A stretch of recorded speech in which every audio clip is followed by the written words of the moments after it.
Very good morning to you. Welcome to the Morning Brief right here on Channels Television. I'm Jeffrey Ozanga. We're broadcasting live from Lagos, Nigeria. Good morning, Kelly. Good morning, Jeff. Good morning, Lagos. Good morning, Nigeria. And good morning to our viewers around the world. Thank you indeed for joining us here. We like to pride ourselves as a network built on trust. Thank you indeed, as always, for joining us here on the program. It's good to be back. Yeah, it's good to be back. Welcome back, and all the very best. That's how far we can go.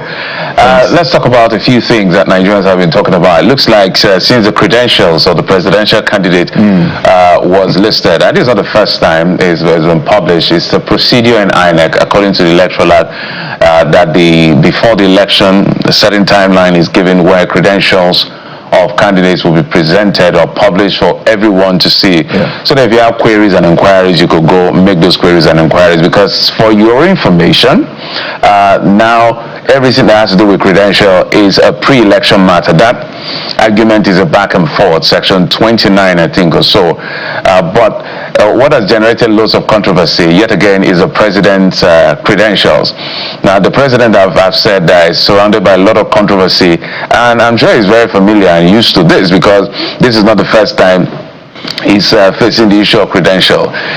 There's the issue, in fact, when he was at Chatham House, I remember a lady called Priscilla in one of those conversations had to ask a lot of questions about his identity, several other things. So the debate about his identity, that has been spoken about severally, his age, and the issue around civil forfeiture, not criminal indictment or criminal conviction, about $460,000 he had to forfeit in the United States when he was living in Chicago, that had to do with drugs.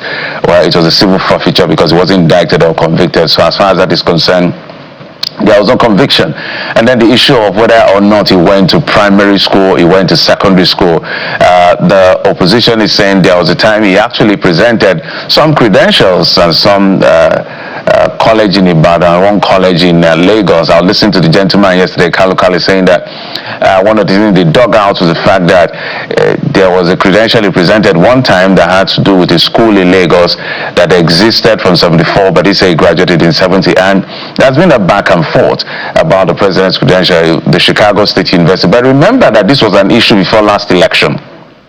But it was presented late in the case, so at a preliminary level it was dismissed. So the substantive issues were not adjudicated upon. So perhaps coming into this election for a re-election as he's seeking, he decided he's not going to put any primary school and any secondary school, but just going to put what he has. And that has generated a lot of question, because for you to go to a university, there has to be a prerequisite. Those prerequisites are the secondary school or the college level, and for college level there has to be elementary level.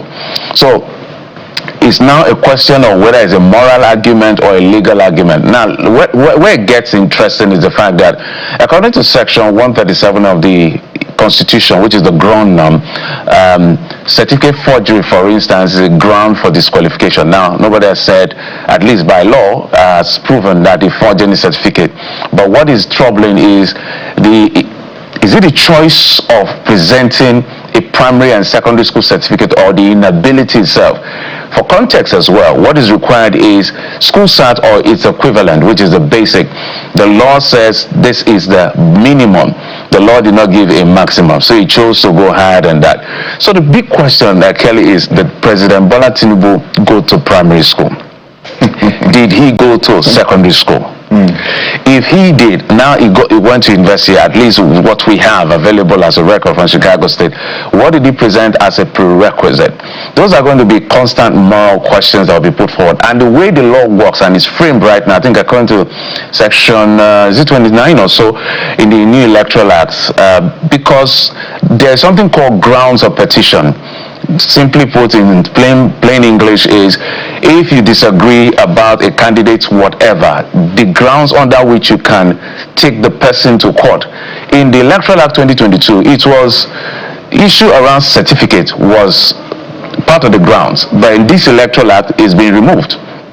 And a lot of lawyers raise concern. And now where it gets complicated is that you and I, or even the opposition, or anyone cannot take any candidate to court because you don't have the local standard. The only person that can take the person to court on issues of discrepancy or whatever I feel can disqualify the person is the person who contested with him in the primary. So that is why, Kelly, do you know why I'm saying all of this? We must be involved as citizens, as everyone, in framing the law, so that when these things eventually are passed, we don't cry foul. Yeah.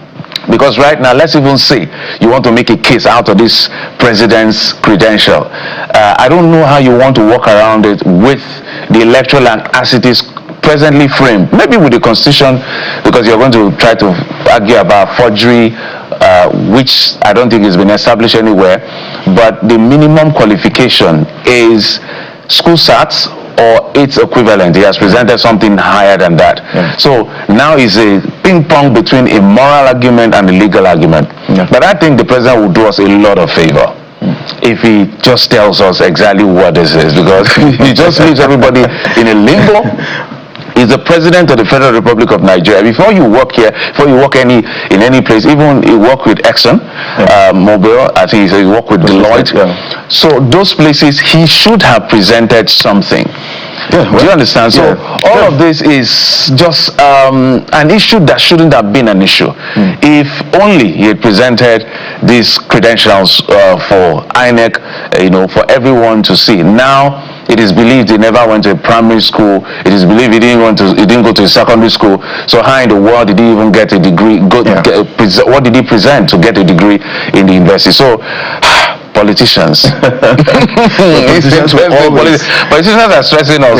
They'll always be politicians. I mean, you raised indeed very essential and pertinent questions, and I'm sure many Nigerians are also, asking those questions about the controversies, around the president's credentials. It beats my imagination that in this part of the world you see a politician on his Wikipedia or profile. When it gets to occupation, you see most of them use politician as the occupation. So I think it just speaks to the kind of country that we find ourselves. Someone was saying earlier, so this morning, that who did this to us? As Nigerians, who did this to us? So I think because we do not even have the kind of strong institutions that should indeed ensure compliance, with some of the demands of what some offices require. Maybe that's why we are also where we are today as a nation. Mr. President, I think Nigerians deserve to know. I think that Nigerians deserve to know indeed the schools you attended.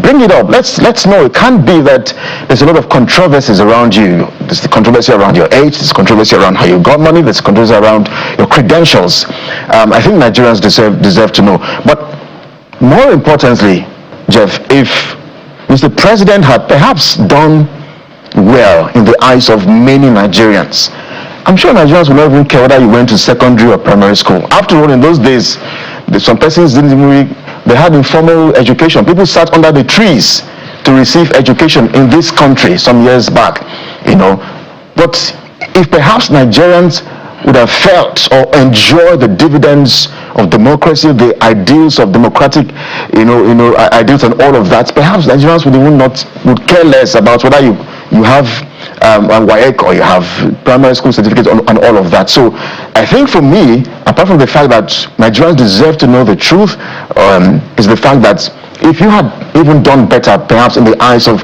millions of the average Nigerian, I'm sure Nigerians would just say, you know what, we don't care whether you're a professor or not, whether you don't care whether you have a doctorate degree or not, so long as we can feel the impact of your leadership, Jeff. Yeah, at the end of the day, they will say it's relative.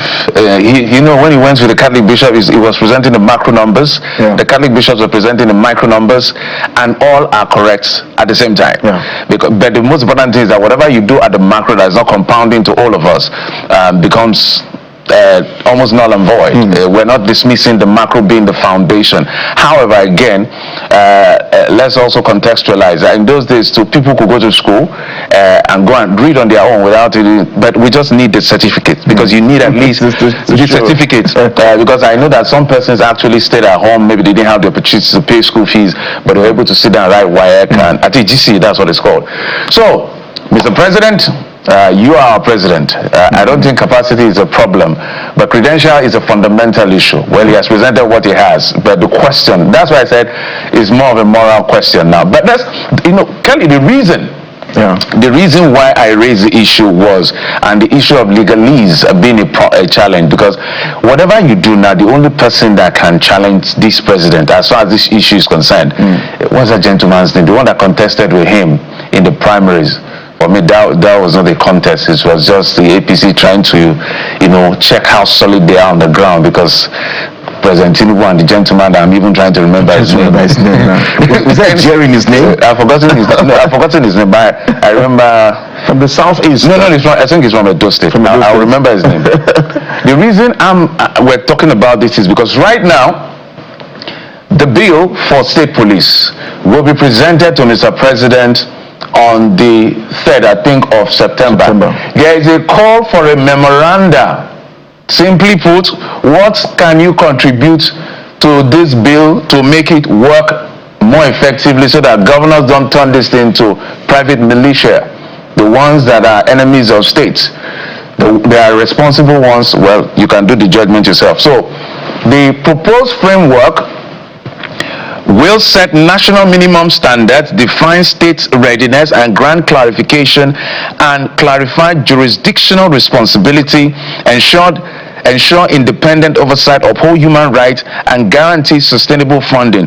It will also spell out an orderly transition to a dual policing structure. The next one says, the call for memorandum will run for 2 weeks, allowing citizens, professionals, civil society, security agencies, state and local government, academics, and other stakeholders to contribute.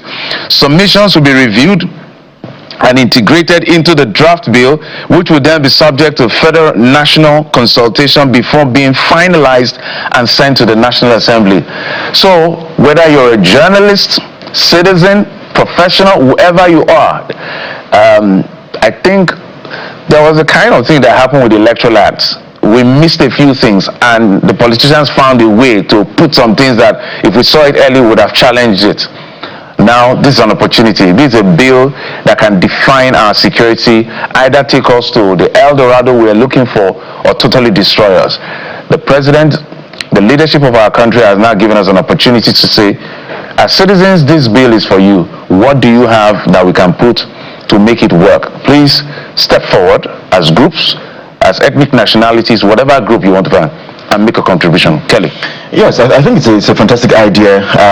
The fact that the federal government is calling on Nigerians to get involved. Remember that the whole essence of democratic ideals is that participatory nature. So as a Nigerian, you should be involved. You should be happy to contribute to this state's policing, whether or not you're optimistic whether it's going to work or solve the challenges of this country or not. Because you know how we can be with policy documents on paper. You know what, we'll say, when we switch gears to state police, we'll solve some of these issues and all of that. But then again, we'll switch gears, and then the average politician will know how to manipulate and maneuver. So, but it's a good thing, and I want Nigerians to be involved, to contribute, because these things sometimes go under the radar. Sometimes Nigerians, we don't really care about a lot of things, but I think this is an opportunity for us to contribute, especially if you're here in this part of the world, because I'm not sure how much your experience is with the Nigeria police force. I'm not sure how that experience is, but I'm not sure it's very sweet for many Nigerians. I'm not sure it's really been something. It's really been something we look forward to. The average Nigerian, in fact, if you ask the average Nigerian, would you love to be a part of the police? The answer is almost no. Would you love your son or your daughter to join the Nigeria police force? The answer is no. So we have created a police in this part of the world where it's more like there's no other job, there's no other option. You know what? This is the only option. Let's just go and do it. It's not out of the passion.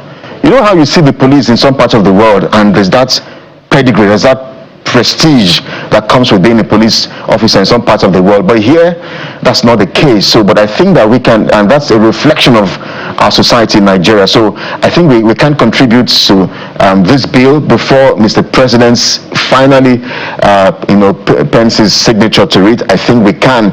I'm a bit here and there as to the particular proposal by Mr. President, because remember that the House had to adopt his own version of the proposed bill. And I'm yet to study both to see what's the difference between Mr. President's proposed state policing bill and that which the House of Reps were also proposing, because it would have been good to see what the differences are and what Mr. President is looking. There's that controversy around the control as well. Is it going to be centrally controlled? How is it going to be controlled? There's that controversy around the jurisdiction and all of that. I think all of these concerns Nigerians will need to look at it and make their input in this bill. We have very limited time. I think we have a 7-week window from what I understand. But 2 weeks for the calls. And then so please, maybe what we will do, we're going to do something, the producer will help us, so we'll keep reminding the people Nigerians to make their contributions to this bill.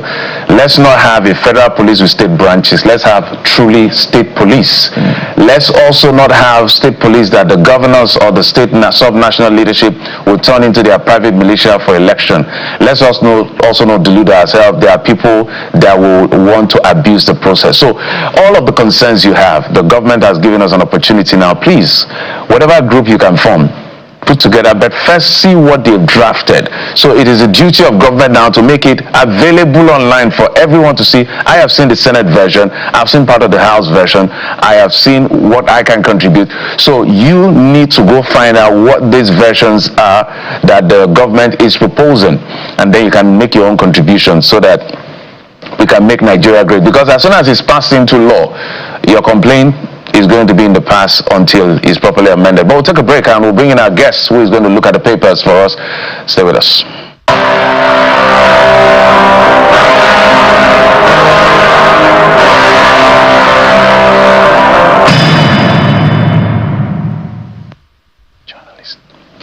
Welcome back to the program. Let's head now to the dailies and see what the papers are saying. Adeni Fetayo joins us live on the program, public affairs analyst. Thank you indeed, as always, Mr. Fetayo, for joining us here on the program. Yeah, good morning. It's my pleasure. Maybe in 30 seconds or less, this issue of Mr. President's credential and that omission, it doesn't seem to go away. Nigerians really would have perhaps preferred that Mr. President, come clean and open with which primary and secondary school he attended. I mean,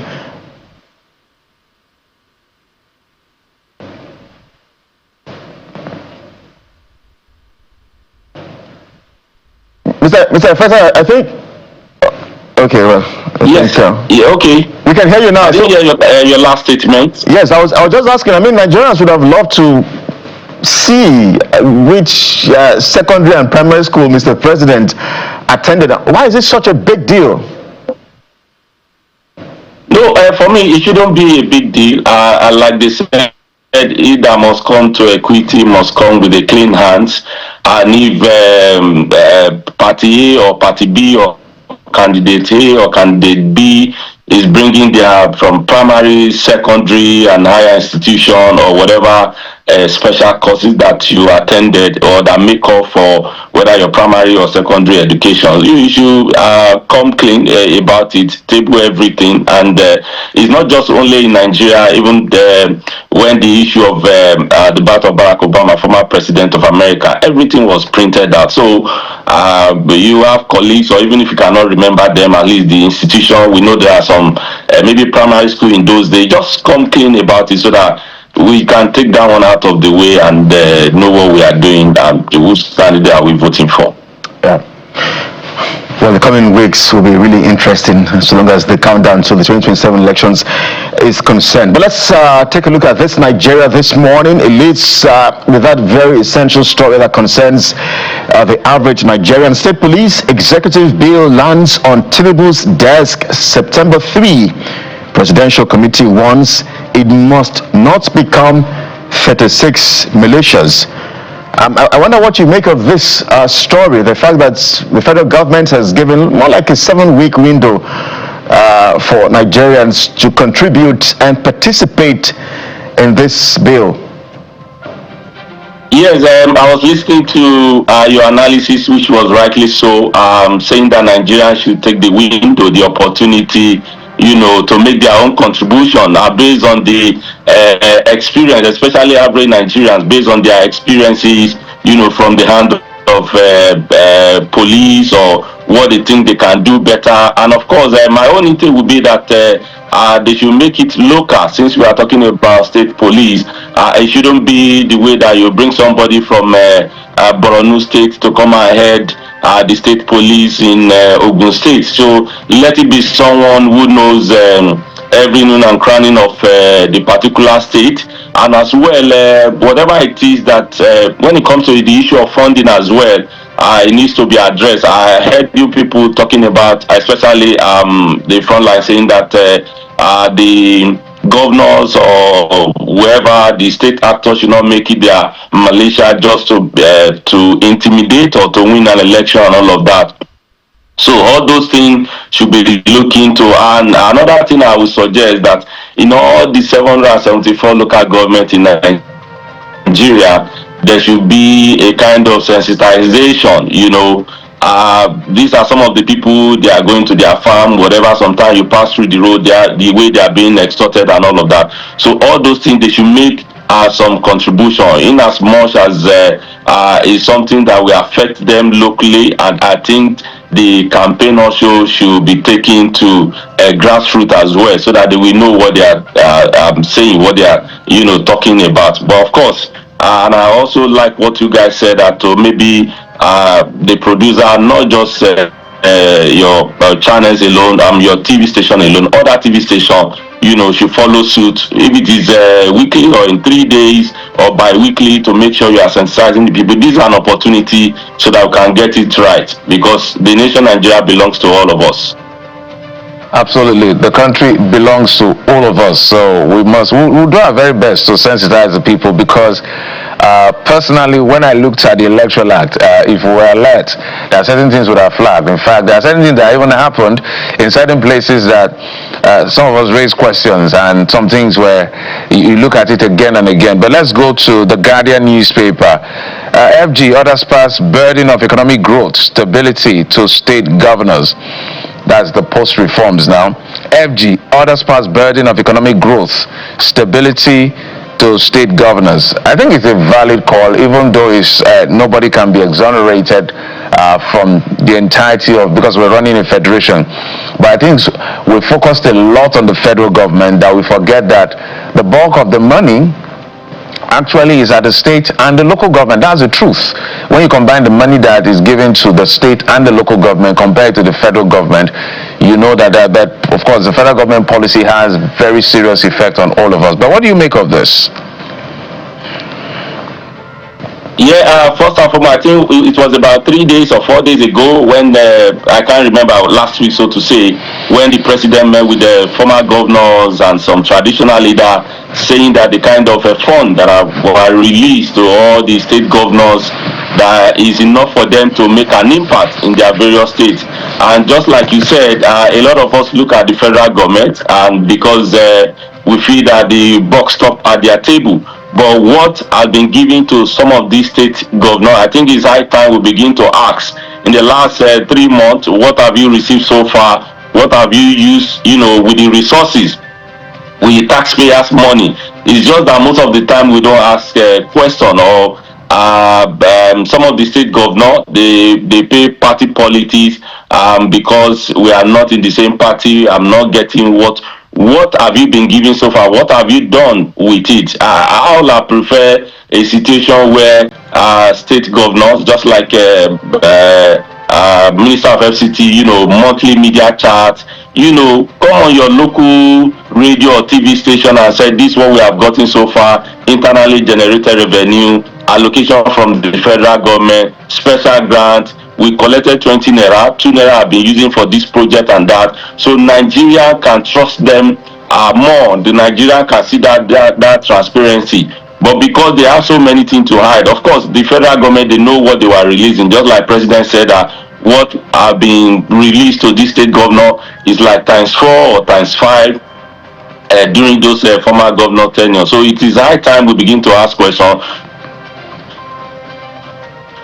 Not just only the not alone, senator, House of Rep, and you talk about the issue of local government. Even despite the fact that the fund of local government should be, released to them directly, it will.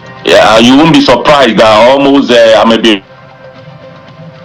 wrong. Almost local government fund has been paid state government who determine what they will do or how much they will get. It shouldn't be like that because local government are the closest to the people, to the grassroots. So if we are not feeling the economy impact at the grassroots level, we need to ask more questions from the governor, from House of Rep member, even from the local government chairman that were elected. What are you doing? Because based on the government, based on the Supreme Court ruling, you should get your fund directly. What are you doing with what have been released to you?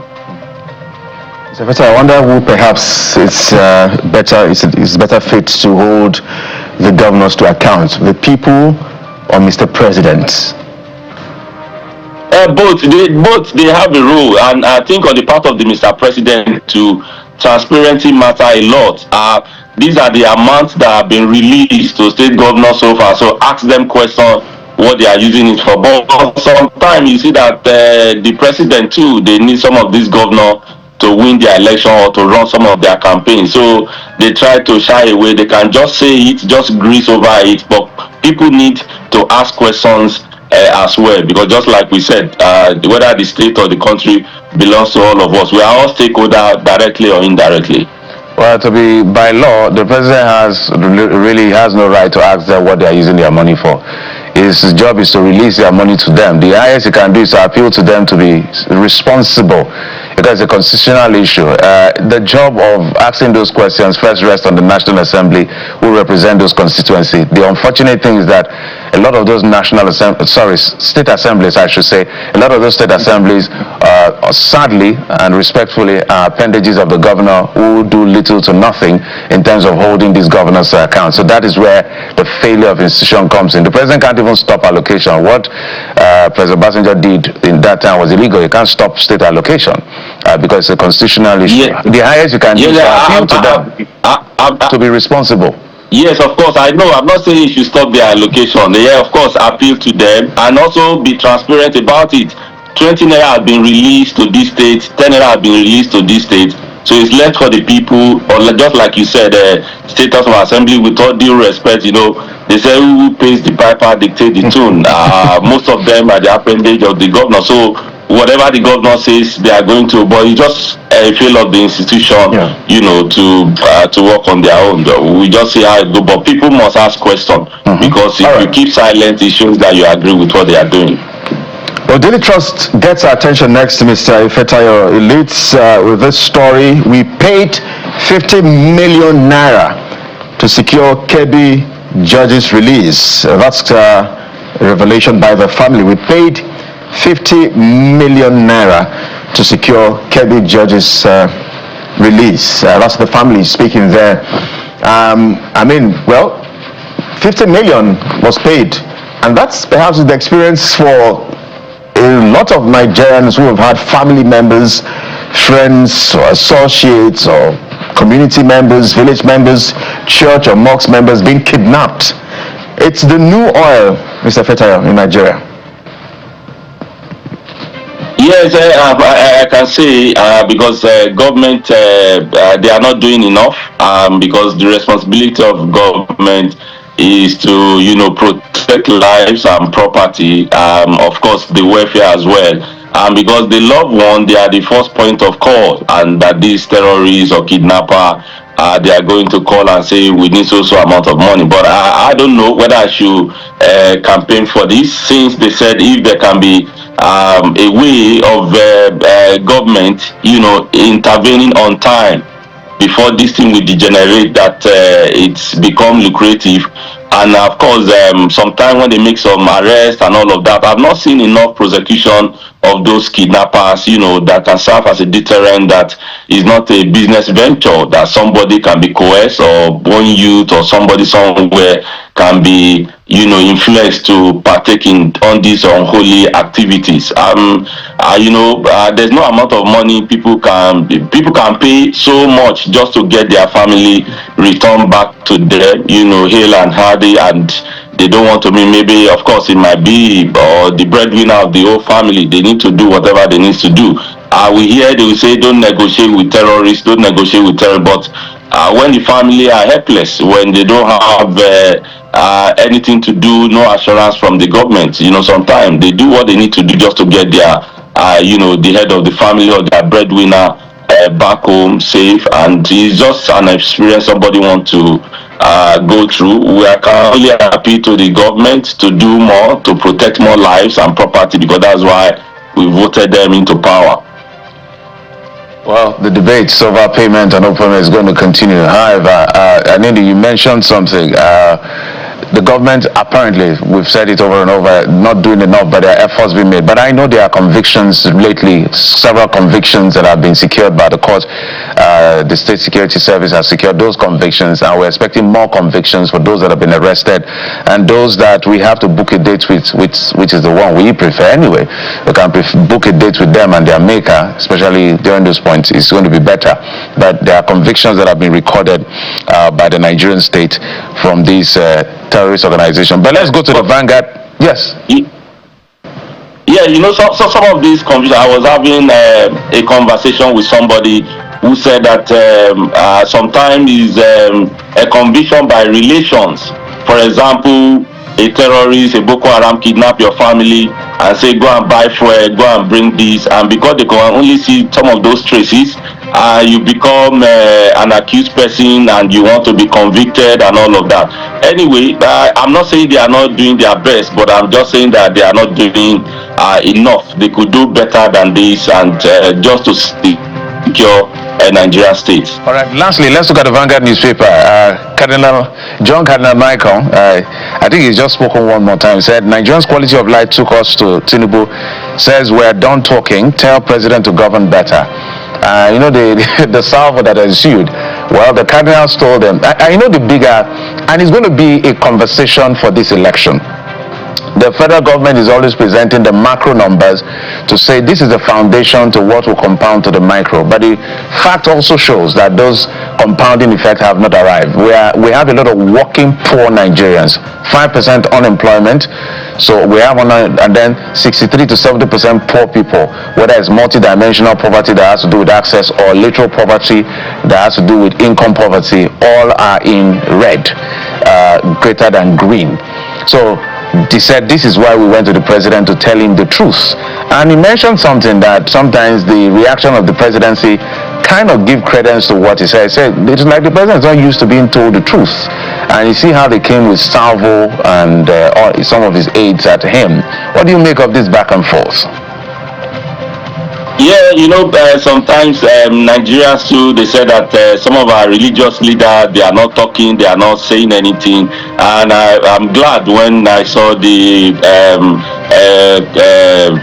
Catholic Bishop Conference of Nigeria, that they are concerned about what is going on in Nigeria, and that's the reason why they went there. Like the Cardinal said, we are not there just to preach or but to see what Nigerians are going through. Of course, some of those people around Mr. President, sometimes they don't tell them the truth. In as much you are making progress, you won't say because you are a father, once I pay school fees, I'm done with my responsibility over my kids. No, you have to be all-rounder to give them a wholesome. So that is why he's being voted for. And I remember I said it vividly that we should not pity him. He asked for the job. So we are asking him to do the job that he was voted for. Telling the president to govern better is not too much to ask for. Of course, sometimes some of the spokesperson, with all due respect to their office, the way they come after some people or an individual, who say the truth. And like they said, that the truth is always harsh and painful. But I felt that they should look at it and say that we can do better, and these are the things that we are doing that will get us to where we are promised, or the Renew Hope agenda that we promise Nigerians. Just like you said, average Nigeria, they are not feeling it, and you are telling me that you are doing your best. That means your best is not enough. Of course, let's see what we play out, because these are part of the conversation going to the 2027 election. Well, once it looks set in this period, it looks like major clerics are beginning to speak and speak out. Bishop David Oyedepo is also in the news. He's been trending. He's blasted the government yesterday, I think. The PFN chairman or president to Bishop Wale Oketu has been talking tough as well. So I think we need more of these clergymen to speak their truth to power. We must anchor at this point. Thank you, Did, as always, for your analysis and insights. Mr. Adeni Efetayo, Public Affairs Analyst, thank you, Did, for your time on the program. All right. Yes, unfortunately, we cannot see your video because we understand the network is really bad. Well, your audio has really been fantastic. Thank you, as always. Well, this is the morning brief. Let's get to switch gears and begin with our very first conversation this morning, and he's a man that needs no introduction. But Jeff, you have this? Well, let's get started. The AAC presidential candidate has been on the ballot before. He's back in the ballot this time, and he has alternative ideas. So whatever it is the president has presented to Nigerians in the last 3 years plus. Omoyele Sowore is a human rights activist and a presidential candidate of the AAC. It's been a while I saw Mr. Sowore via Zoom. Good morning, Mr. Sowore. Can you kindly unmute your device? Let's hear you. Because we can't hear you. All right, good morning. How are you? Good morning. Well, very well. Good morning. Good morning. So, yes, let's start with the one that has been causing a lot of trouble before we go to, issues around policy and policy alternatives and some of the things that has been proposed by this government. It looks like it will never go away. Your credentials, everybody's credential, presidential and vice presidential candidate has been presented, but it looks like the president is getting the highest heat. But it looks like we've gone through this road before. Why do you think it's generating more another set of reactions again? It is because Nigerians have been through this before, and Nigerians have, fortunately, recent memory of the president having presented different sets of results in the past. I'm talking about 1999, when he presented certain primary school and that he went to government college in Ibadan, and University of Chicago in 1999 was what he presented. University of Chicago. And I remember Chief Gani Fawemi taking him up upon finding out that he has fake credentials. And the excuse then was that someone else had helped him to fill his form. And as a result, he made the mistake. That was how they went back to Chicago State University as his original university. So people were expecting, in view of the controversy around the NEPA certificate of Buhari, that this man will come clean. You all knew that the 2023 election was almost about credentials as well, where there was a whole legal issue in Chicago. I think U.S. District Court of Chicago over the certificate issue, and the university was compelled to release the certificate, but the public was skeptical. So people had expected that in filling out his form this time around, we'll see a primary school, you'll see a secondary school, and then we can now understand how he ended up in Chicago State University. That issue just became very murky, and as you can imagine, Nigerians expectedly jumped on the issue. There was something fishy and shady about the background of the president. As a presidential candidate myself, I realized that when people were filling forms, the president did not go near INEC, he sent third parties. And you can imagine that if you check very well, he's probably not the one who also did his other preparation for filling the form.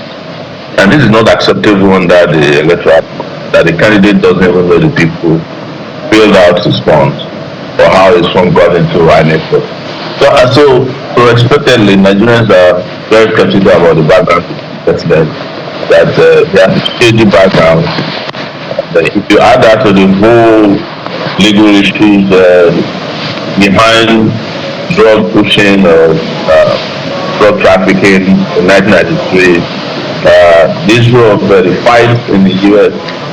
and the refusal of the president to allow his personal records to be released to people who had applied for it through the Freedom of Information Act in the U.S. all get compounded, and everybody is saying once again, there we go again, another NEPA certificate. Well, but from your view, the law says school start. So, in your view, and this is your personal view now that I want to get from you, is it breaking the law if you didn't present primary and secondary but presented something higher than the minimum that is required, or this is a moral argument you are making? It's not a moral argument. The law says school certificate, that is the minimum. All right? So you cannot present a secondary school certificate, you present a university certificate. You have met the maximum requirement, but you have not met the minimum requirement. That's what the law says.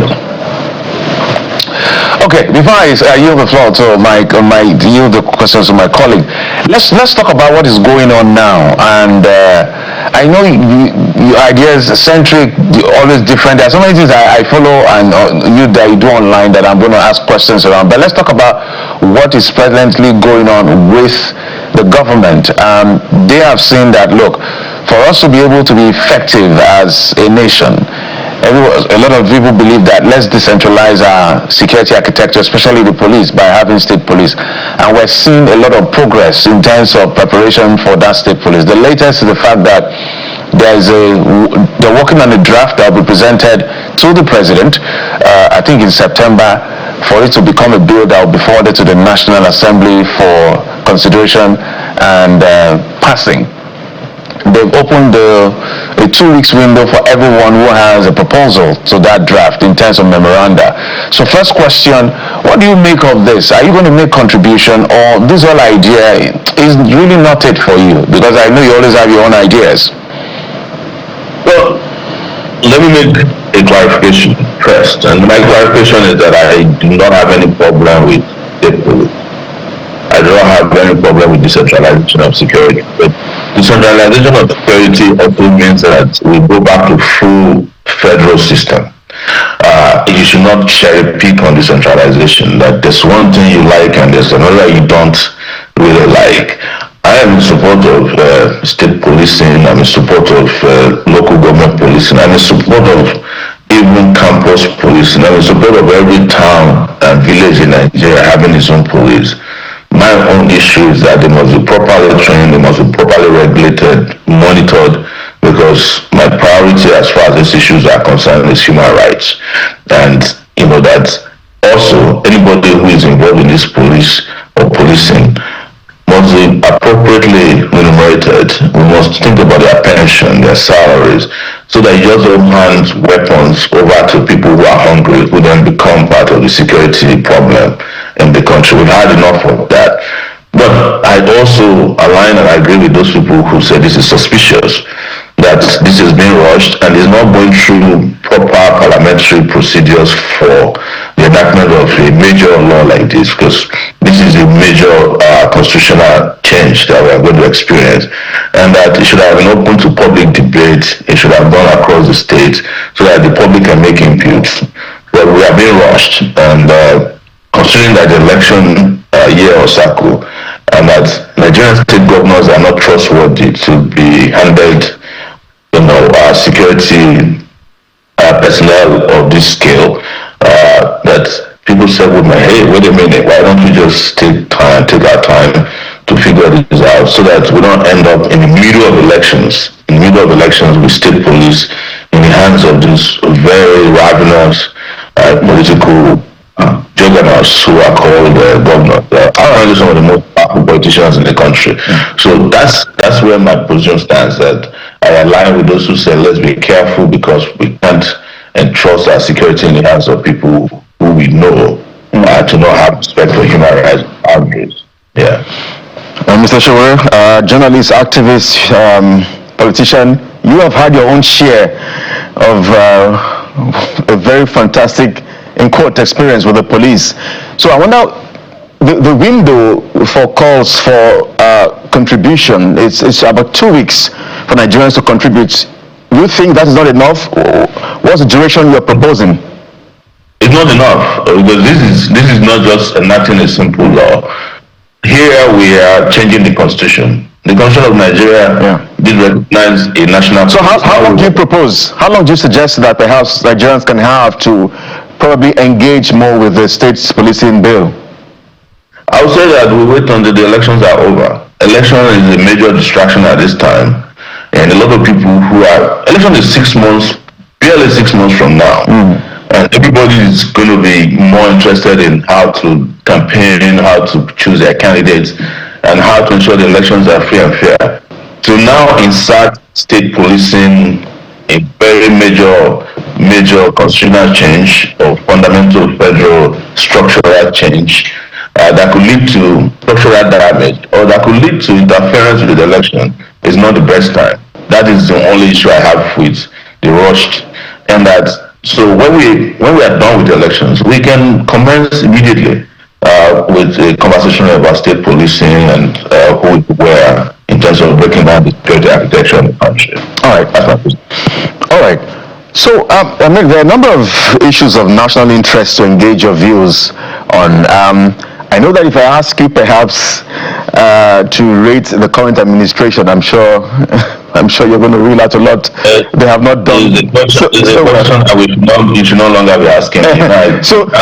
And that's why I want to ask you, perhaps in the last 3 years of this current administration, what is the good thing that you think they have done that you admire and like? What are the positives for you? Nothing, because I rate the government from a number of parameters, and one of it is security. You know where we are failed. You know, we're talking about the power sector. The national grid has collapsed more than anything else in this country in the last 3 years. We're talking about education. We are now asking our children to borrow to go to school. We're talking about healthcare. Even the president doesn't go to Nigerian hospitals. We're talking about food security. Nigeria is on the list of countries that is regarded as hungry, to the point that the FAO, I think it's the body that's in charge of agriculture and food, the Food and Agriculture Organization. So FAO. Yes, considers Nigeria as one of the places you have to send food to in 2026 to feed these people. We're talking about the economy. We have grown the number of poor people from 70 million about 3 years ago to 140. Oh, that doesn't look good. We are talking about multidimensionally poor people. So you tell me, if you look at all these parameters, where I could fit even a good comment, where I can even grade them F. I can't find it. As I usually say, being a former professor or teacher, professors is what they call teachers in the US, university teachers, I would just ask the administration to be. That would have been. If Tinubu were to be in my class, I just ask him to go and find another school. So it looks like you're aligning with the NDC presidential candidate, who is also urging Mr.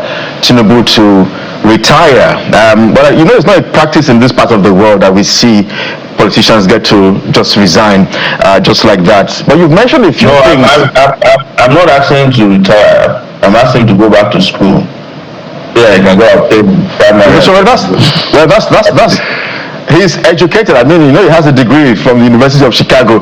But let's stay with the issues, Mr. Shore.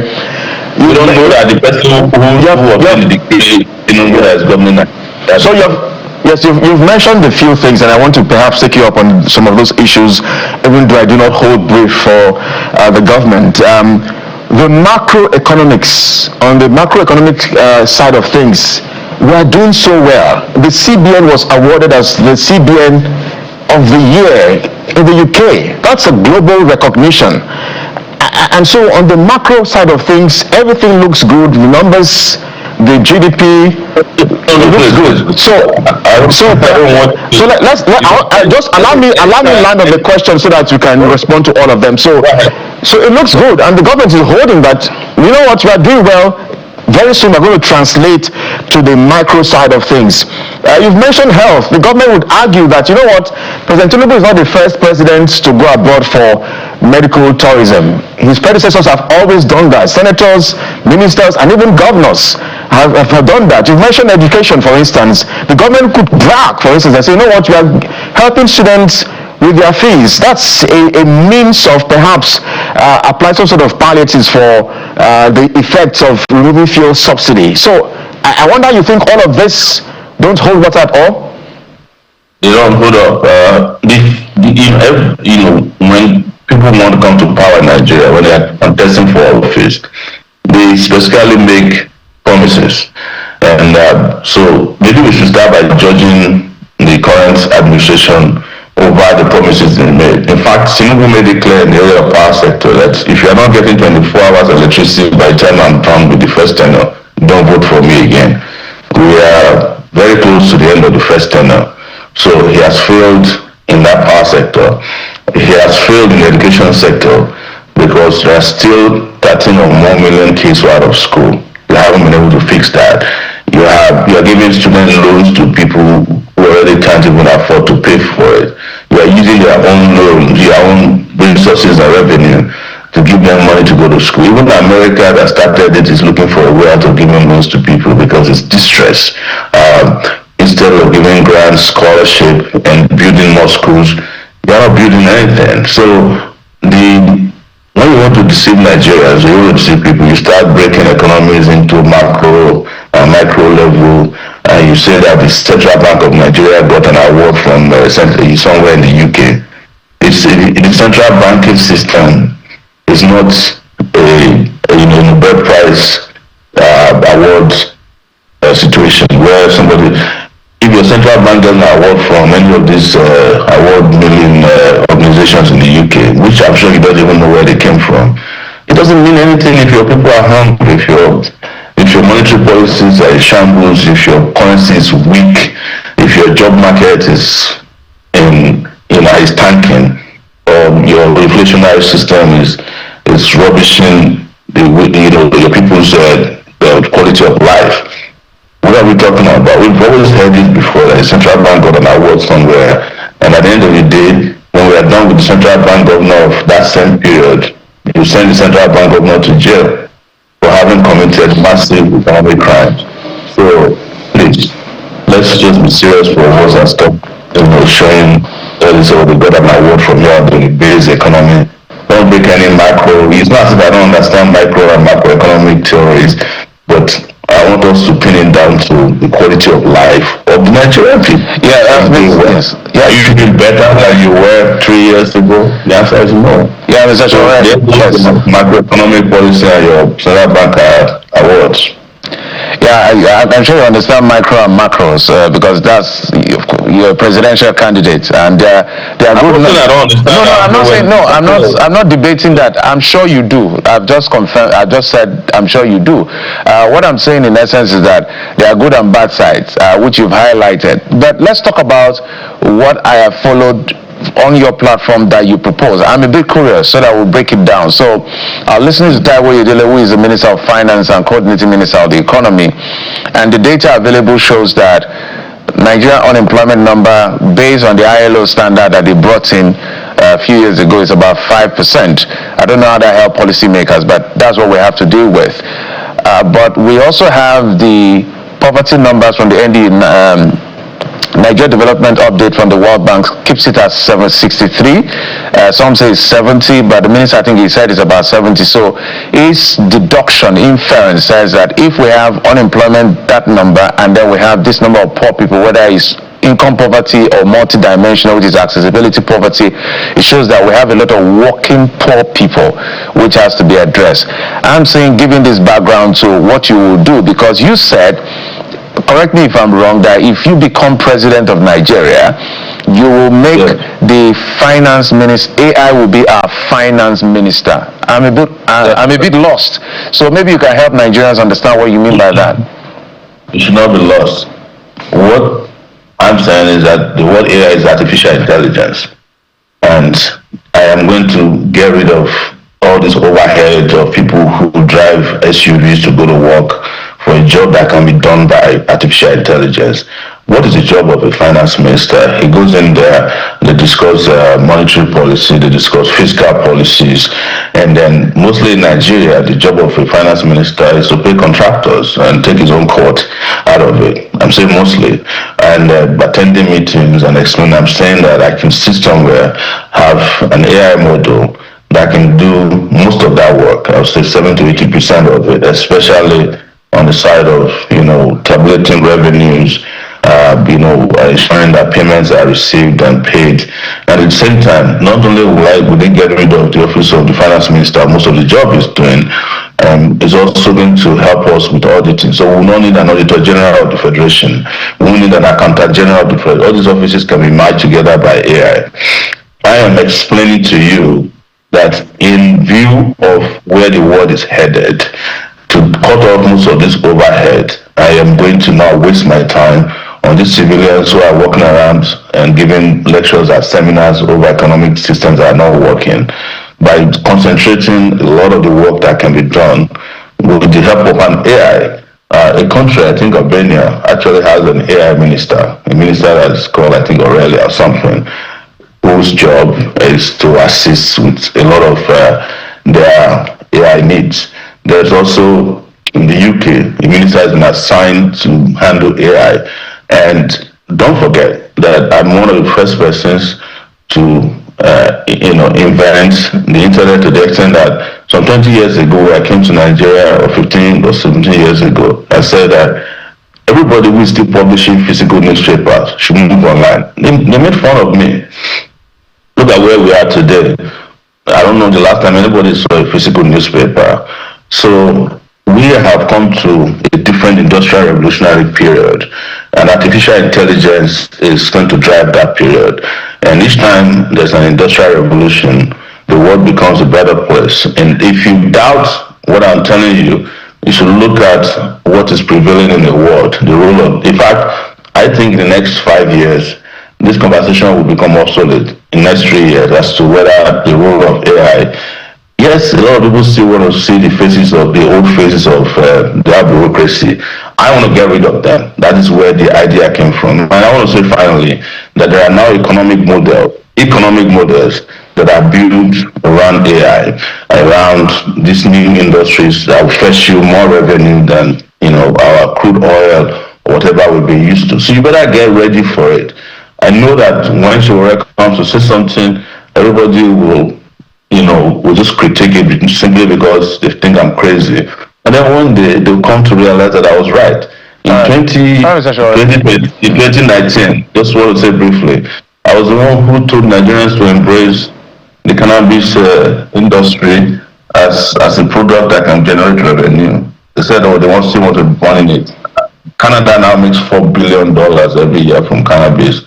And my proposal was cannabis in the sense of medicinal cannabis, around which refineries can be built and billions of dollars can be generated, which is where the rest of the world is. So you better listen to Shore now so that you can have a better future. Yeah, your ideas are quite outlier. They are very, very radical. And I think a lot of people are used to a very radical idea. And I'm thinking to myself, if Shore becomes president of Nigeria, what kind of president will Omoyele Shore be? Now, maybe you answer that question in answering my main question. What kind of president will Omoyele Shore be? But significantly, when it comes to corruption, which you hate so much, how would you combat corruption? Because over invoicing, kickbacks, corruption is one of the biggest problems we have. Even though we have insecurity issue, even in security itself, there's a bit of corruption as alleged that people don't use some of the funds or don't release the funds that are needed. You can go on and on. So what kind of a president will Shore be? How will Shore tackle corruption? Because we need a president that can tackle corruption fiercer. Yes, so exactly what led us to this conversation. You see, the biggest thing with corruption in Nigeria is that you allow corrupt people to have access to your wealth or your revenues. The first way to deal with corruption is to ensure that that access is cut off. You cut off the oxygen from corruption because your invoicing system, your payment system, your office attendance system, your payroll, your staff strength is all technologically monitored. So you cannot come and tell me that you have. Let me give you an example of police. I know police a little bit, and they know me a bit. Nigeria claims to have over 310,000 policemen today. But when I was fighting for them or fighting against them, we discovered that there are only 210,000 policemen in Nigeria police force. So you have over 100,000 policemen that don't exist or exist but are ghost workers. Some of them are abroad. What they do is that somebody is right here in Nigeria, who are their bosses, collecting the salaries and sharing it amongst themselves and giving a little bit to those ones who have left or who have died, who they refuse. This is something technology can do overnight, to say, look, you just give every policeman a number and a barcode, and the only way you can collect the salary is if you can present that barcode. It shows your biological information, and you can get paid. It shows when you attend work and when you don't attend work. I'm just giving that. What I'm trying to say is that preventive measure is number one. What Nigeria has been doing with corruption is the enforcement part, and because it's popular to handcuff a person or to hear that one big man has been arrested and he's on his way to the EFCC, or the EFCC has invited somebody.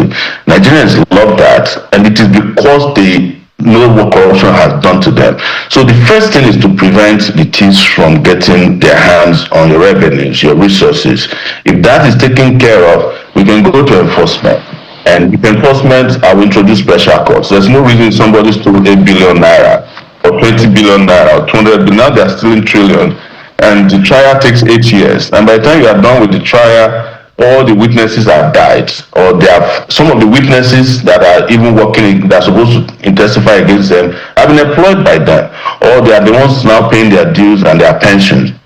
You are completely destroyed the enforcement and the judicial part of fighting corruption.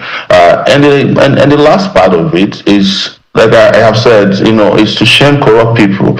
And it might be a little bit outlandish, but it would be great to have a museum of national thieves in this country, where if somebody stole so much money, we can confirm that, no matter who he is in society, people can go and look at them and say, oh, this is the guy who made it impossible for us to have education. This is the guy who made it impossible for us to have roads. But the most important thing is for us to stop doing our businesses in opaque manners, deploy technology lightly to ensure that everything we are doing is transparently clear to everybody. A contractor is not, and whomever is the contractor, the business is known, the board members of the businesses are known, and how payment is made can be done with true blockchain technology, so that we can track every dime that is paid out. And if there's somebody who's getting paid twice, your technological system will flag it before they get paid twice, or they get paid 2 times. Yes. It sounds good listening to you, and we hope to see that kind of Nigeria, Mr. Shobo. There are a lot of things to engage you on. There's the Osun State case. There's the Mary Abila case, which you've also, given your perspectives on. But let me just perhaps bring in something else, which some people are asking: what exactly is happening to your protests and your following? Because there are those who question your protests. They say that it's not organic. In fact, some say that your protest most times is what we call in this part of the world RNG, and I covered one of them, one of the End Bad Governance protests, where after the protest, a few of those protesters gathered somewhere for perhaps settlement. So I'm wondering, what exactly is going on with your protest and your following? I want to correct it, and I want you to not just be very casual about accusing us of paying protesters. No, it's what some people are saying. It's not a matter of. No, what you said. You cover it. If you cover it, yes, I've covered one. So that means you have evidence that you saw us paying protesters to go and protest. You should present it to the public. Otherwise, you leave doubts in the organic nature of what we do. That's number one. Secondly, that's why I said don't be flippant or casual about it, because this is a major thing. So we're not flippant here. Wait. We're not flippant. But is it organic or arranged? That's what we're asking. No, wait. I understand what you're trying to do, but that's fine. Second is that the end bad governance protest we are talking about happened in 2024. It was one of the largest protests that took place in this country. It happened in Kano, in Kaduna, in Lagos, Abuja. I mean, all of you have the footage. Journalists were attacked at Ojota because it was a protest that went on for days. It was that protest that led to the treason trial of underage kids in Kano, and even in Borno State, where they just recently, the Court of Appeal just quashed a judgment of a lower court sentencing those guys. Are you suggesting that all those guys, the 14-year-olds, were paged to be tried for treason, or they're concerned about their country? The second thing I want to mention is that, see, just understand the nature of protesting has changed. Yes, there's physical protest, but protesting happen in more than one ways these days. Before, the only way you could protest is to carry your placards and go in front of a place. But now, if we call for a protest, most of it is even happening online. The entire country or the diaspora can participate in one protest. So if someone is participating in a protest online, on Twitter, on Facebook, on TikTok, you are suggesting that we pay all of those people. That's not correct. So people protest in more than one way. And what protests represent for us is resistance against whatever policy we are against. I was the one who organized the 2019, alongside my friends, 2019 revolutionary protests that happened in 26 states. We started the NSAS protest in 2020. It was highlighted by Revolution Now. We did the 2024 End Bad Governance protest across this country. We've done several other protests, sometimes online. We have done protests on Zoom. I think maybe there's some catching up that journalists need to do. And by the way, there will be a protest tomorrow, which is the revolutionary protest of August 5. We do that every year. The one of 2024, the End Bad Governance protest in 2024, was also the remembrance of revolution of August 5.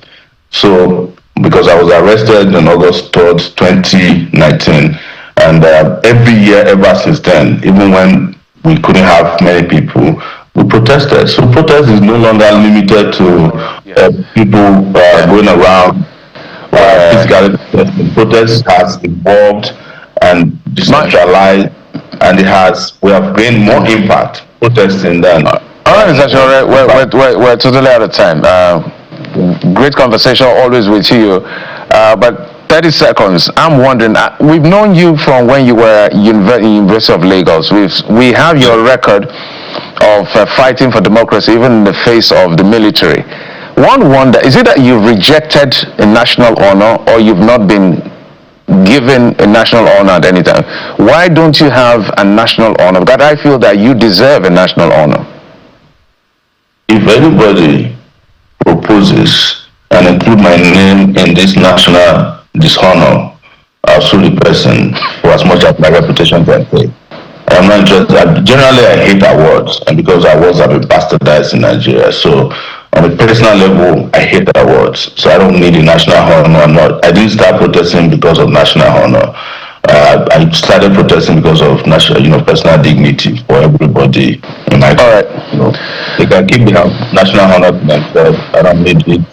And you can put me any device without me national honor. Even when I die, if anybody gives me a national honor, I'll come back alive and make them Omoyele Shore, AAC presidential candidate. Always a delight to talk to you. Thank you for coming on the program. We appreciate it. Thanks for having me. Good morning. We will take a break. When we come back after this break, we're going to talk about something. Thuggery touts in Lagos. Over the weekend, a young gentleman, teller, who is a streamer, got married to his wife, to the lady Jarvis, who is also a content creator, both content creators.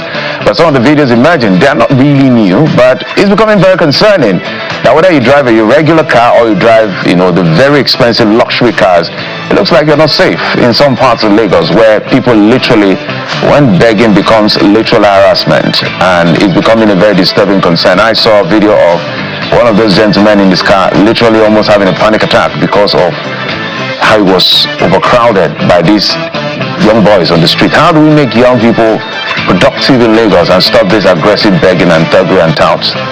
We'll talk about that in a moment. Stay with us.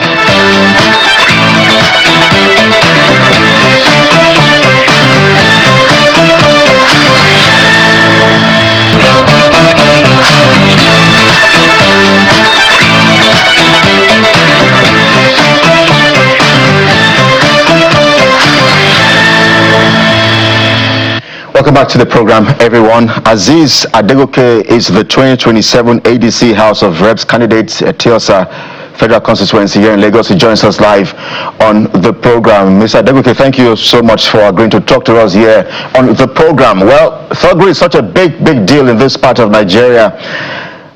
For obvious reasons. There are places in Lagos where you cannot dare go to at night. But there are also places in Lagos where even in the day, you cannot dare just pass by just like that. You have to, like some people say, shine your eyes, and so I mean, yes, I'm sure you can see the videos there on the screen for our viewers who are watching us. That event that took place over the weekend was a big event. I understand one of the thugs was you can see, you can imagine that. So, this is a familiar sight. I did a report recently along the Lagos-Calabar Coastal Highway, where I also saw and captured some thugs as well, who also prey on motorists who just be asking for where the beaches are, for instance, and they just get to prey on them and ask for money and all of that.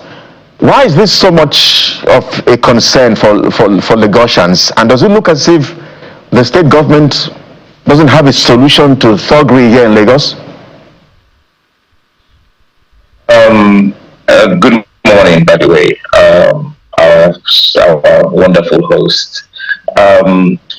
First, let me say that no child is born to become a street boy or agbero or a beggar. You see, these young children, this youth, they are victims of poverty, unemployment, poor access to education, and years of failed public policies. And let's be honest, this crisis did not happen overnight. The APC-led federal government has been in power since 2015, and after more than a decade, it must start accepting the responsibility of the condition of millions of Nigerian children and youth today. When families cannot afford to feed their children, when millions of young people are unemployed, when children are out of school and they survive, by begging at traffic lights, that is not a failure of the children or the youth. It is a failure of governance. And but however, I'm not running for office to simply apportion blame, although there's plenty blame to go around. I'm running for office in order to provide solutions, and my manifesto is built around preventing children from ending up on the streets in the first place. That is why I personally am advocating that we have to have free, quality public education from nursery to tertiary level, and free childcare and early learning programs in order to make sure that these children don't initially be used or be coerced. And of course, addition to that, there's youth skills acquisition, vocational training, and entrepreneurial skills or support. I'm not talking about kuli or akara. No. And we all need to understand that Nigeria, in this 21st century, on the global stage, we should be number one. And that cannot happen unless we talk about things like industrialization and job creation. to provide for like meaningful employment. And we need to have some kind of remedial or support for vulnerable families, especially for food support for vulnerable families. And apart from that, we need to also so so that we can squeeze in as many questions as possible. So okay, sure, we're in that season where it looks like the government always takes a softer stance so long as thugs are concerned, because it is believed that sometimes they are very useful during elections. So would you say that the government here in Lagos perhaps is complicit, and that is why we are where we are in terms of the level of thugs in Lagos, from Berger to Oshodi? In fact, Oshodi, Mushi, those areas are like a no-go area.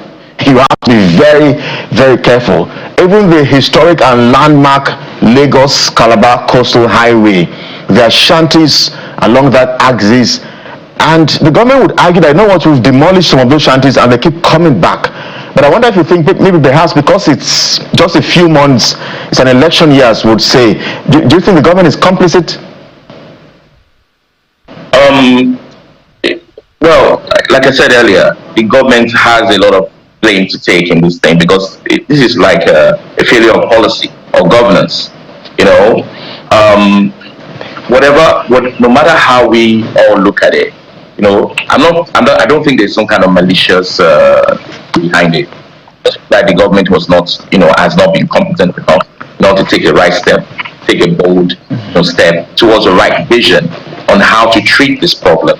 And the reason why it keeps coming back and reoccurring over and over again is because the government simply doesn't know. The APC government doesn't really know what to do with that problem. And we are seeing that even in our economy, they don't know what to do. Understand? What about employing these people? How do we train them? Technical schools, all those kind of things. And then we find that a lot of the time when they apprehend these people, they arrest them, they extort money from them, and then now catch and release. And then we're back in the same circle over and over and over again. And that's what we keep seeing out there on the street. And I personally, I've experienced the same thing. But as a politician, you try to take it with a grain of salt. But yes, the government has a lot to do with it, and in fact, everything really rests on the government and how they want to treat this matter. But I believe that a lot of technical training, entrepreneurial skills, and of course support, will go a long way in order to rescue us from this problem.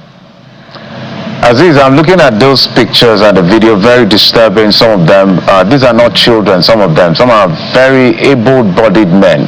So let's compartmentalize this issue. For the young ones, in terms of policy, because this has gone beyond, there has to be multi-pronged approach.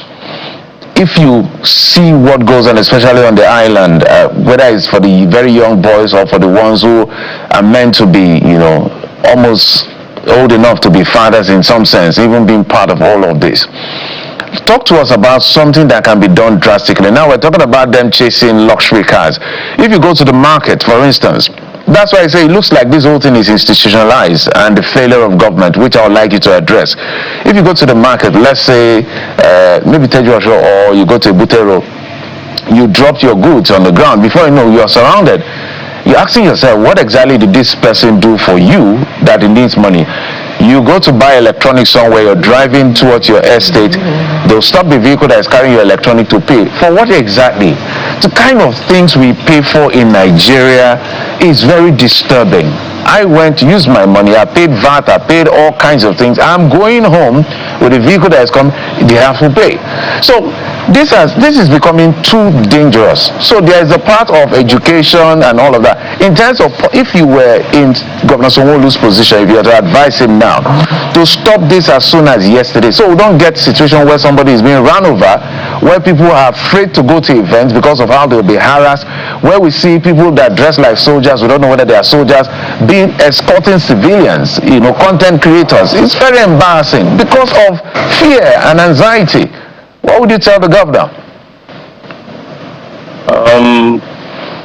In this instance, my my best advice to the government is always to look at community policing. That can work with like social workers that can actually help these people to rehabilitate. And I have to go to the point that I was trying to make earlier about a policy that I was going to, effectively put in place.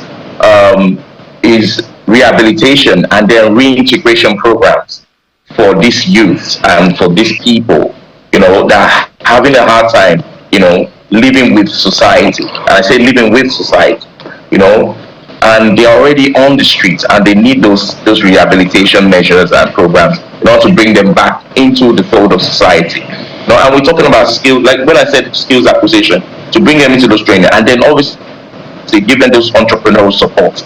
It's not that hard. I mean, if you can spend money on cars for state assemblies and House of Rep members, you should surely spend this kind of money on rehabilitation centers, and skill acquisition centers, dotted all over the state in different local governments.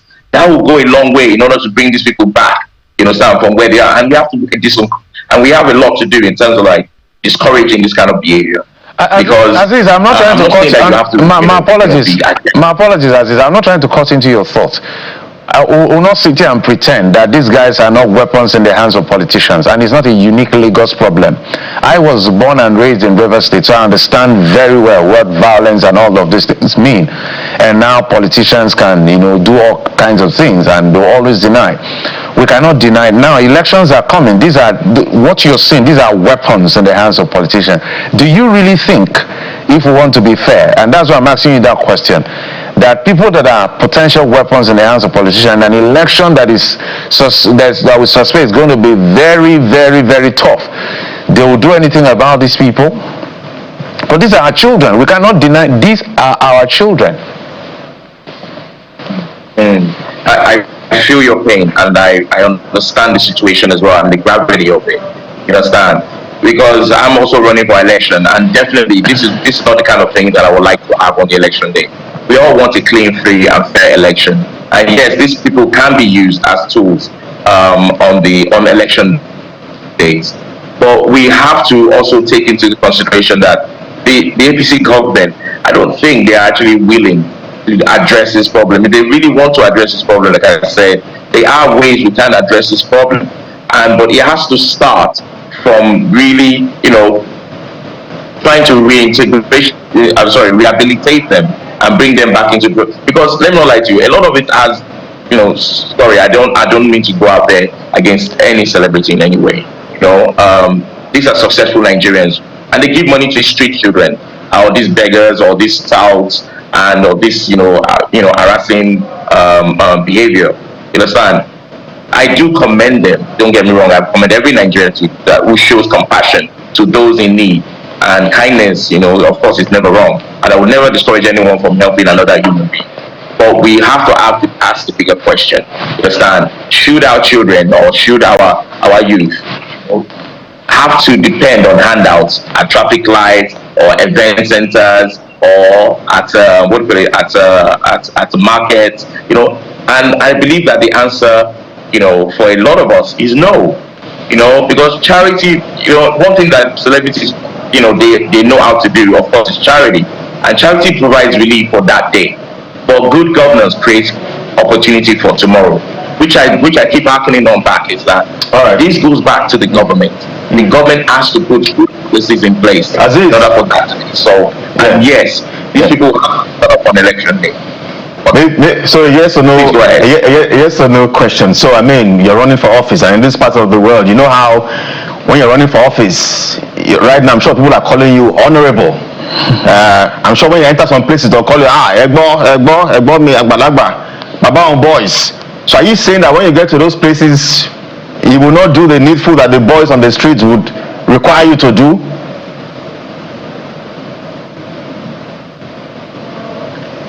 Oh, yes or no answer? Yes, please.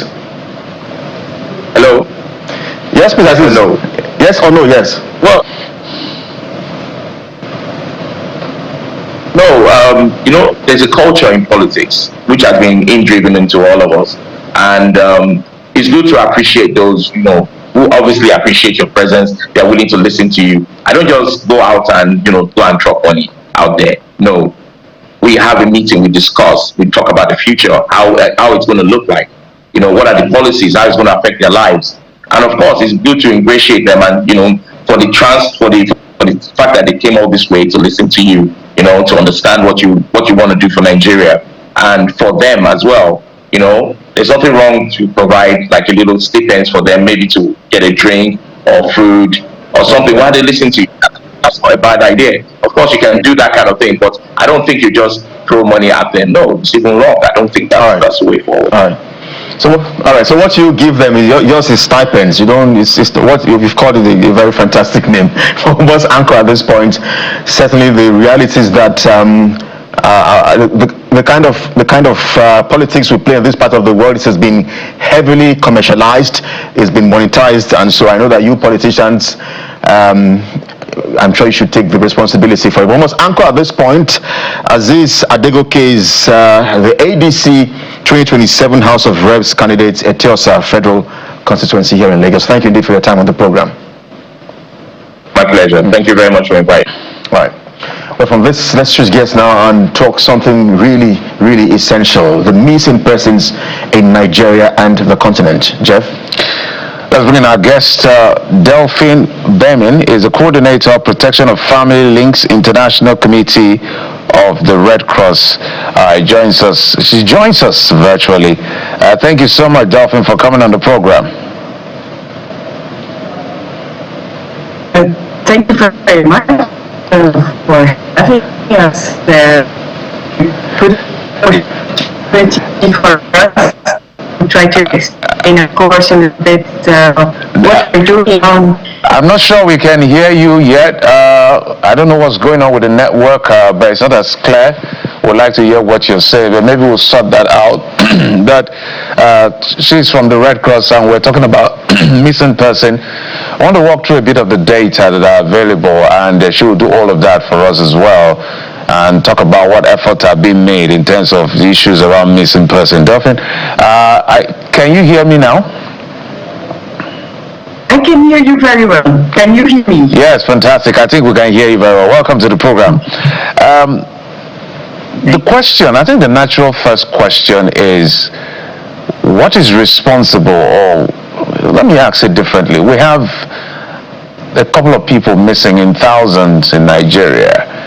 And my default question would be, what do you see to be some of the drivers that leads to these missing persons in terms of what you've done as Red Cross? Yes. Again, thank you very much for asking all these questions. So, of course, the main driver for people going missing here in Nigeria, as unfortunately in many countries, is the conflict, which has been going on for years now. You know that in Nigeria it started years ago, mainly in the northeast, and since that time thousands of families have approached us searching for help. Now recently we published an article trying to explain that a little bit, with sharing some figures about Nigeria, what is the active tracing caseload of missing persons that we consider here in Nigeria. It even mentioned a number for the global missing persons.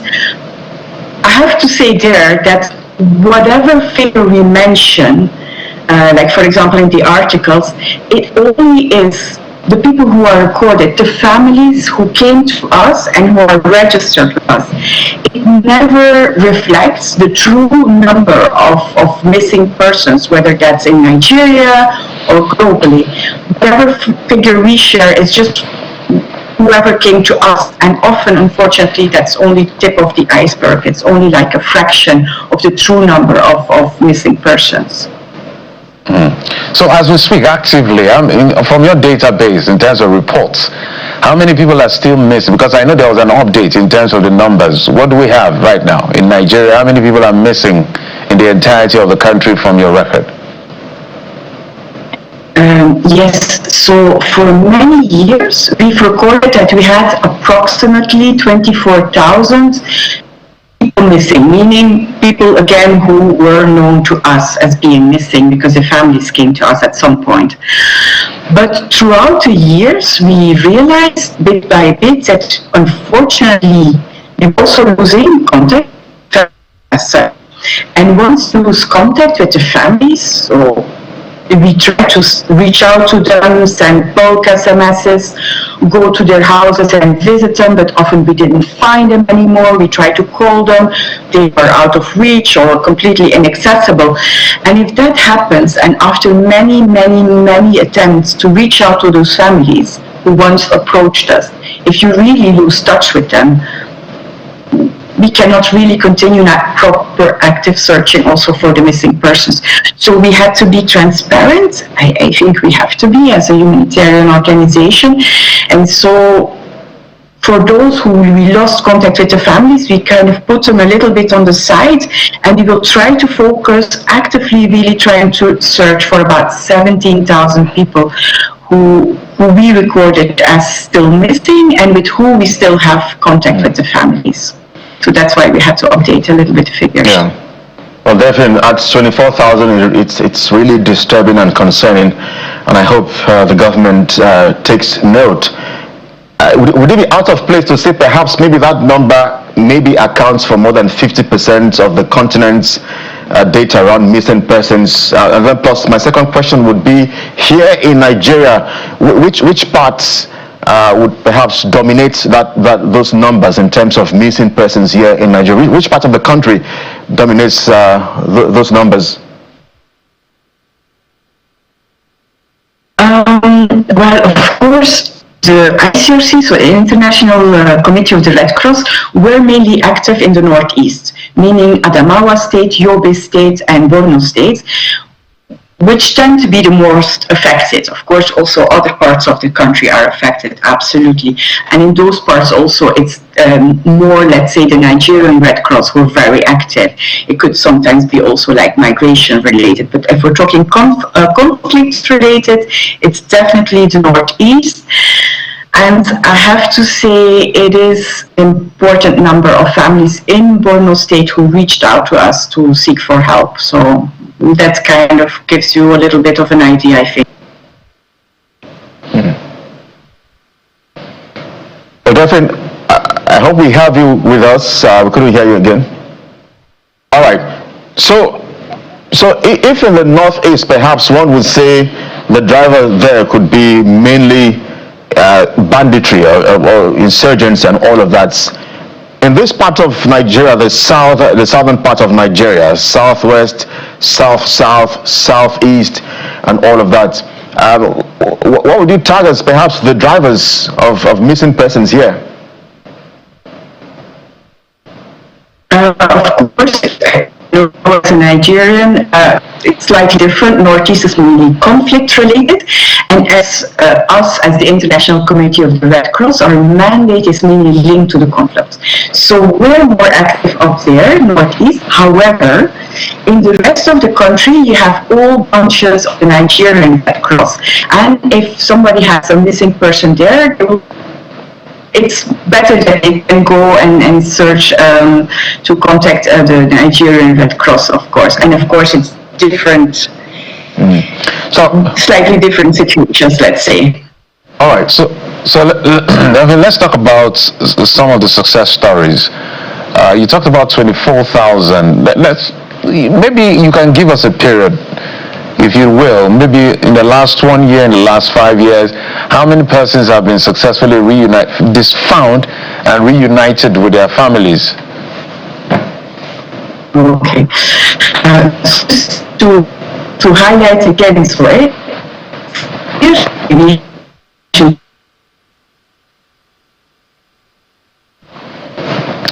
hope we can get the network sorted. To 17,000. If you can hear me, my apologies, Ms. Delphin. We didn't hear what you're saying, not fault of yours. The network was distorting your words. So if you could say it again.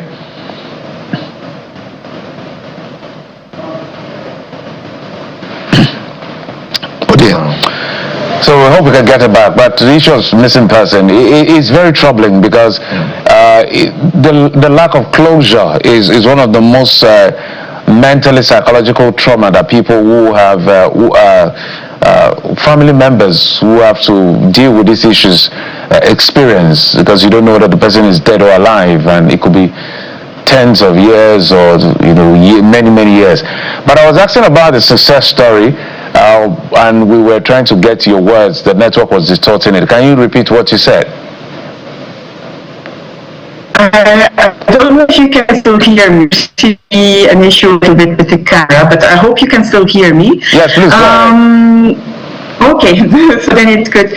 So what happens, and not only in Nigeria, actually also in other countries, we have to be honest, the figures of us being able to restore the contact between families and a missing person, it's always relatively modest. I mean, you always have a higher number of new families who approach us than the cases we can actually resolve. Nonetheless, each year again, we do have success stories. For example, the first 6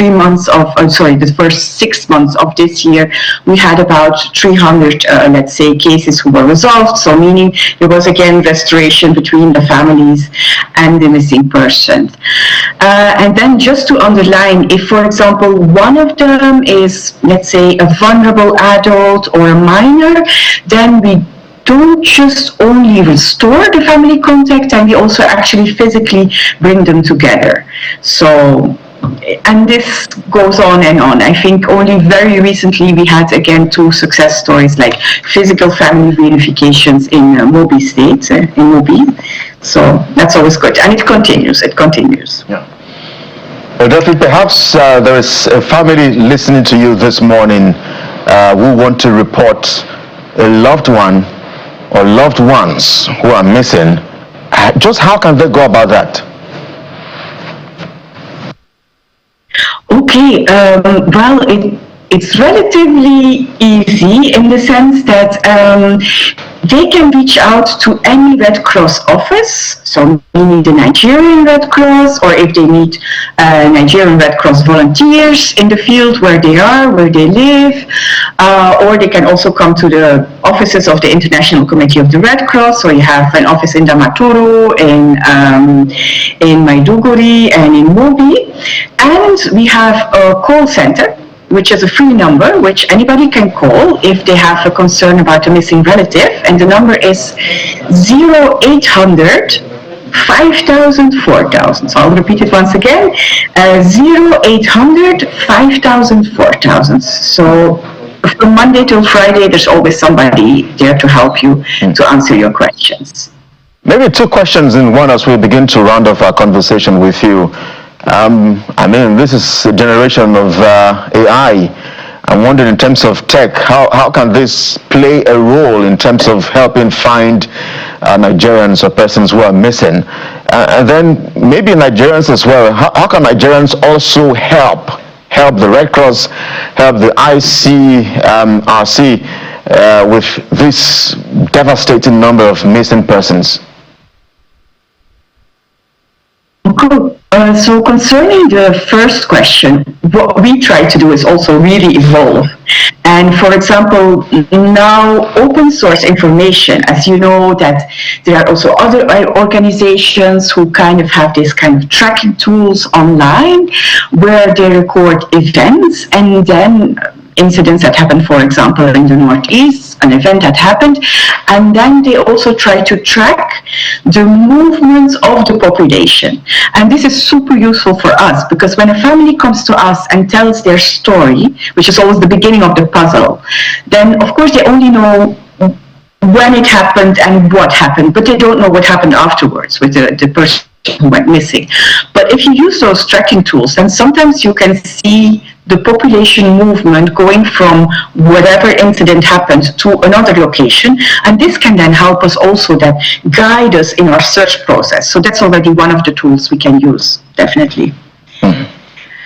And then for your second question, of course, very important also, how can any Nigerian help missing persons? Well, first of all, if you know a family who has a missing person and the family really don't know where that person could be, if it's conflict related, tell them to come to the ICRC, the International Committee of the Red Cross, share the number we just shared with you with them, tell them that they can call us.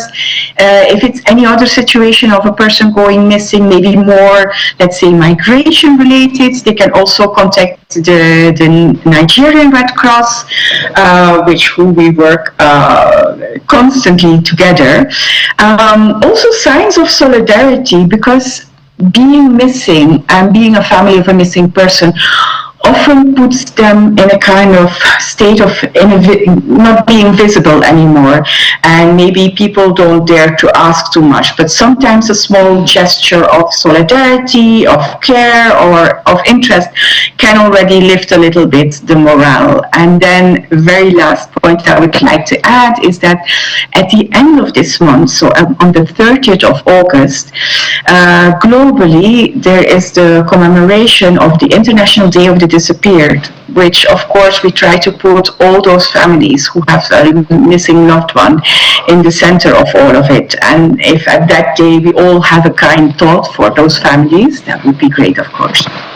As we wind down, let's talk about, just briefly, support from government, support from security agencies. How does that work for you? Like in most contexts where we work, so in most countries where we work, we try to have a very open dialogue with the authorities, and we're very grateful that here in Nigeria we have a solid dialogue. We always hope to have the dialogue with anybody who's part of a conflict, so it goes even beyond. And whatever good dialogue we have already, we always try to enhance it, to improve it, and mean transparency, bilateral dialogue, sometimes exchanging also, or simply giving us possibly access to, for example, authorities who have registers of IDPs, of internally displaced persons, could sometimes be very helpful, because some institutions or government organizations or whatever, they have this kind of registers because they used to help IDPs. And maybe actually these IDPs in their register is maybe one of the persons who's recorded as missing in our database. So these kind of exchanges are always useful. And as I said, any kind of transparent, open dialogue, we're grateful for it. Delphine Benin is the coordinator of Protection of Family Links International Committee of the Red Cross. Thank you for coming on the program. We appreciate it. Thank you very much for having us, and apologies for the network problems. Not at all. Thank you for coming through. Kelly. Well, let's get to wrap things off this hour by taking your thoughts and your comments on socials. So many of your thoughts have gotten our attention this morning. But let's begin perhaps with this one from Kaduna government, inaugurating forest guards. 1,000 of them. 1,000. So right now, these guys are headed for the forests. Well, what does that even mean? Well, they are forest guards. But that's where we are now, because the forests have been taken over by unscrupulous elements. Armed right now. So that's a good part of it. So I think the bottom line is that they'll provide intelligence, but they have maybe a unit that is armed. I'm not sure. So you can see. So the Kaduna state government, commendable. What we want to see is actually results, and we will say that when you compare the immediate past administration with the current administration, there is a clear difference in terms of management and security of the states. Under the Nasser El-Rufai, the southern Kaduna was literally bloodbath and ground zero. Insecurity still persists in Kaduna, but we can say that the current governor has really done better in terms of management of insecurity, especially in southern Kaduna. So this will perhaps give more addition to the effort so far being carried out. The president has talked about forest guards like forever. So since top nationals putting their money where the mouth is to do this, I can see women and gentlemen being part of this, 1,000 of them. I hope they'll be properly funded, properly supported, properly remunerated, their welfare, so that they will do what they are meant to do. And then this can maybe segue into the issue of state police as well. So it's a current reality, because some years ago Nigerians did not need forest guards to go to their farms, to go to the forest to hunt, but now these forests have been taken over by criminal elements. So this is where we are as a nation. So there are stories and reports of people going to the forest, in fact hunters having deals with bandits and kidnappers and all of that, where in fact the bandits and kidnappers will pay the hunters to go hunt for them, and even pay them even more. But so that's a reality as it stands right now. Even aside from the north, I was talking to someone who is from Delta State, and was telling me how his brother, who is in the village, cannot go to farm. They don't go to farm anymore as they used to go before. You have to be careful this time. In those days, you can go to your farm, your plantation, and even sleep there. You cannot try that now. And now you go in groups, and you go early in the morning and leave before it gets dark. So that's our reality. So we commend the Kaduna State governments. We hope that other state governors as well can ensure that they also put this kind of system in place. I hope it's effective. I hope this will help curb the violence. Remember, almost a week ago, about 30 persons were killed in one community in Kaduna State. So I hope this lays to rest, or at least to the barest minimum.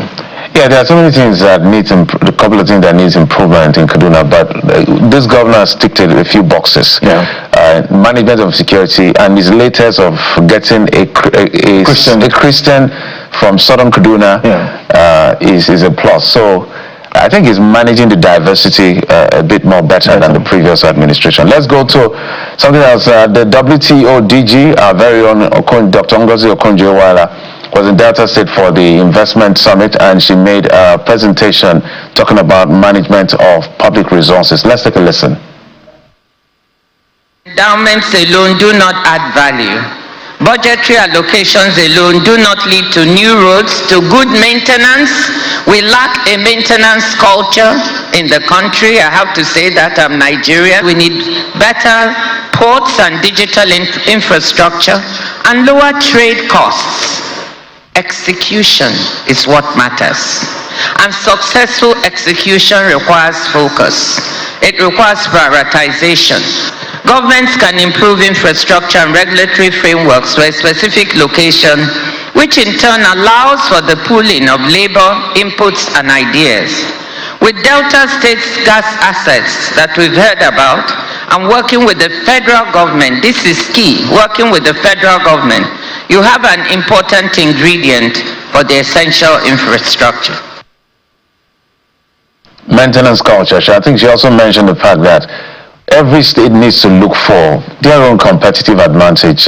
Kelly, we need to do maybe sub-national competitive advantage mapping, because even the president was complaining, governors should stop building bridges for where there's no traffic. It looks like sometimes it's like when there is it's like a craze for flyovers, and then craze for airports, and then there's craze for airlines, things that have no bearing on the improvement of the people of that state. There are states that have built airports. We can almost guarantee that in the next 10-20 years nothing effective, viable will come out of that. Maybe other things will come out, but come on. So that's somebody who has managed Nigeria's finances, and she's one of the finest we've gotten, and she's our export to the WTO and the rest of the world. So when she speaks, we listen. It's interesting to always listen to Dr. Okonjo-Iweala speak. Such a blessing to this country, and I like the fact that she was there speaking truth to power, because the vice presidents was there, governors, Anambra, Delta, were all there. So it's good to see her speak about issues around mismanagement of funds and projects that do not have any direct impact on the lives of the average Nigerian. So she's such a blessing to this country. Sometimes I wish that we have like 20 of Dr. Okonjo-Iweala. We do have them, so we just split them across the ministries, and some of them may not be popular, but we do have them. We also have Deputy Secretary General Amina Mohammed. We also have that in the UN. So we are very bright set of people. Just that professionals, sometimes like this, just shy away from running. The question is that no matter the bright minds, by the time you bring them into the Nigerian system, the system has a way. Some of them actually stand up to the system. She did her bit, you know, because the issue of TSA, some of those things, the issue of even excess crude account is sort of what she brought as initiative. You know, even though some leadership fought against that, but there are some people that, you know, the system can swallow. I'm not saying it's easy to survive in the system because the system is an institution itself, but. Maybe it's debatable. I don't know. Maybe the females do better when you bring them and come. It's like the females have a way. I'm looking for a way for a female president. I think we deserve that. Remember the late Dora Akunyili as well, who did so well with NAFDAC. Perhaps, so I wish we could have a female one day. One day we should. APC, whatever is left of PDP, ADC, NDC. As SDP, all of these parties, maybe sometime try and get us a woman. Men have run Nigeria. Whatever we're dealing with is a product of men's ideas. Are we proud of where we are? Well, we have done a bit, but we have a long way to go. There are so many things we have failed in as a country. There are some things we've gotten right. Maybe if we try a woman, we may never know. But let's go to the elections that are coming up. In Osun State. This election, I don't know whether it's an election or it's war, but this is an election. Let's remind the people of Osun State. The Accord Party is asking assurances from the IGP ahead of the polls because too many violence, the rhetorics are not friendly. It's just too much to deal with in a state like Osun. I don't know whether I'll have that sound bite from them.